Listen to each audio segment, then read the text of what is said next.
കംസവധത്തിനു ശേഷം ബ്രഹ്മാണ്ഡനാഥനായ ശ്രീകൃഷ്ണ ഭഗവാൻ രൗദ്രഭാവത്തിൽ കുടികൊള്ളുന്ന തൃച്ചംബരത്ത് ഇന്ന് ഉത്സവത്തിന് കൊടിയേറി. ഭഗവാന്റെ ബാല്യലീലകൾ കാണുവാൻ ശ്രീ ശംബരമുനി തപസ് ചെയ്ത പുണ്യഭൂമി. ഇനിയുള്ള 14 ദിനരാത്രങ്ങൾ കൃഷ്ണ ബലരാമന്മാരുടെ ബാല്യകാല ലീലകളാൽ ദ്വാപരത്തിലെ വൃന്ദാവനം പോലെയാകും തൃച്ചംബരം.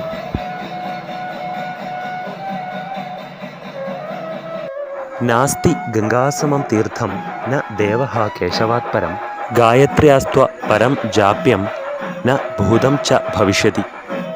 ഗംഗയോടുപമിക്കാവുന്ന മറ്റൊരു തീർത്ഥം ഇല്ലെന്നതുപോലെ, കൃഷ്ണനോടുപമിക്കാവുന്ന മറ്റൊരു ദേവനില്ലെന്നതുപോലെ, ഗായത്രിയോടുപമിക്കാവുന്ന മറ്റൊരു മന്ത്രം ഇന്നോളം ഉണ്ടായിട്ടുമില്ല, ഇനി ഉണ്ടാവുകയുമില്ല. ഉപമകളില്ലാത്ത ആ ബ്രഹ്മാണ്ഡ ചൈതന്യം വിളങ്ങുന്ന ഈ പുണ്യഭൂമിയിലെത്താൻ സർവരെയും ഭഗവാൻ അനുഗ്രഹിക്കട്ടെ.